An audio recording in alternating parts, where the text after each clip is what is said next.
Comece bem a semana. O texto de hoje é Neemias, capítulo 1, versículo 4. Quando ouvi estas palavras, eu me sentei, chorei e lamentei por alguns dias. Fiquei jejuando e orando diante do Deus dos céus. Me recordei desse texto, desse cenário de reconstrução que estava por vir no imaginário, na prática de Neemias. Neemias era um copeiro do rei persa, Assuero. Ele estava muito bem ali naquela corte. Ele não tinha realmente com o que se preocupar em absoluto. Diante de tudo aquilo que ele estava vivendo no palácio, ele poderia estar de fato tranquilo, sossegado. Usando uma expressão muito popular, era como se tudo estivesse favorável para Neemias. Mas de repente, então, ele sabe, ele ouve, ele se identifica com o testemunho de um dos seus irmãos, Anani, que diz a ele que a sua cidade, a cidade de Jerusalém, estava com as suas muralhas derribadas e os seus portões destruídos pelo fogo. Então, quando ele ouve estas palavras, ele se senta, chora, lamenta, jejua e ora.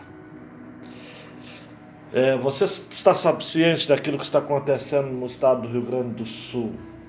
É fato de que a situação ali é calamitosa. Estão chamando o que está acontecendo naquele estado de um desastre climático de grandes proporções.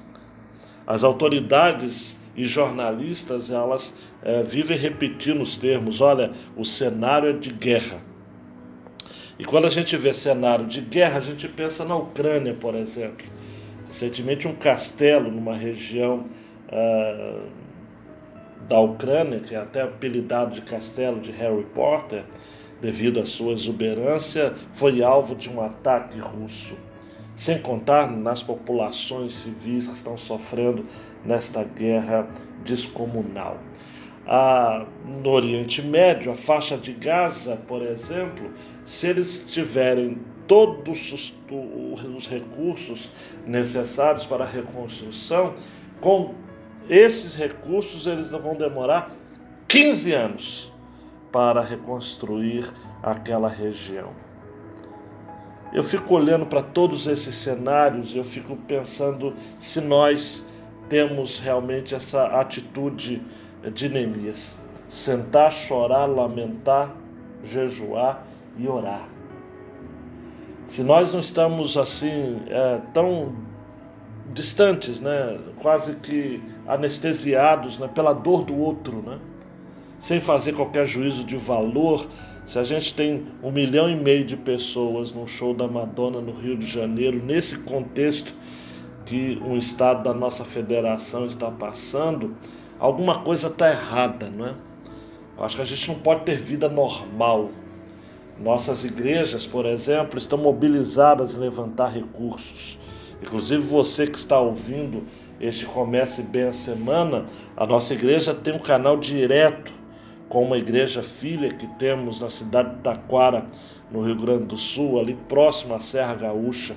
E o nosso missionário está reunindo recursos justamente para poder ajudar a quem precisa. E aí você desejando ajudar também, me mande uma mensagem no meu privado, que eu quero fazer questão de pontuar a você uma forma de você chegar a essa ajuda. Os presbiterianos, congregacionais, a Junta de Missões Nacionais, a Convenção Batista do Rio Grande do Sul, a Convenção Batista Pioneira do Sul, enfim, estamos todos unidos como igrejas e denominações para ajudar. Na faixa de Gaza nós temos poucos cristãos, mas os cristãos que estão lá, que ainda estão dando seu testemunho, sem contar voluntários aí de organizações internacionais. Na Ucrânia, nós estávamos vivendo um avivamento entre os batistas ucranianos. Quando a guerra entrou, A impressão que a gente tem é de que a igreja já estava sendo preparada há muito tempo para responder isso com o quê? Mesmo com um grande êxodo de pessoas indo para a Polônia, para a Alemanha e para outras regiões, e um grupo ficando ali nas regiões, o evangelho tem sido levado e o avivamento tem se expandido para outros lugares a despeito da dor de quem está no fronte de batalha. Queridão, queridona, eu quero que a gente peça ao Senhor um batismo de amor. Eu acredito que a gente precisa dessa sensibilidade para, como Neemias, primeiro se sentar, né? A gente está muito agitado. Se assenta, tome par da situação, chora, lamenta. Acho que se a gente não tem lágrimas para chorar, e Leonardo Ravelli falou de que nós precisamos chorar por não termos lágrimas para chorar, é isso que nós estamos vivendo. Nós não podemos viver uma igreja, um cristianismo mimado, infantilizado, né? Como disse alguém que chama Deus de papai, mas que não lê a Bíblia, né? Nós precisamos de uma sensibilidade, de um banho de solidariedade, de gente que vai sentar, chorar, lamentar, jejuar e orar. Orar para quê? Orar por uma ação. Orar para a gente sair dos nossos guetos, né? Orar para a gente aprender a amar o outro e a receber o outro e a cuidar do outro, sem pré-julgamentos, né? É tempo da gente ser mais gente, é tempo da gente ouvir notícias e pesquisar canais. Eu estou lhe apresentando o nosso canal aqui de ajuda, mas tem outros canais de ajuda que estão se estabelecendo. Então, por que não ajudar, né? Por que não se envolver? E eu vou até deixar embaixo aqui o SOS Rio Grande do Sul com os nossos dados, mas você pode e deve ajudar. Não vamos permitir que a situação externa a nós nos brutalize. A impressão que eu tenho é de que a dor que muita gente passa já está realmente tornando algumas pessoas insensíveis demais. Por isso que é importante, sabe? É importante a gente chorar, é importante a gente lamentar, é importante a gente tomar pé da situação. Eu sou contra qualquer exclusivismo em relação à guerra de um lado ou do outro. Temos que orar por Israel, mas entender que o Israel de Deus abrange também os palestinos ali que creem no Senhor Jesus e outros que vão crer a partir do testemunho de uma igreja que não fica escolhendo lado, né? De uma igreja que não fica com uma teologia míope, né? Mas uma igreja que enxerga o homem realmente como um todo, carente de Deus, né?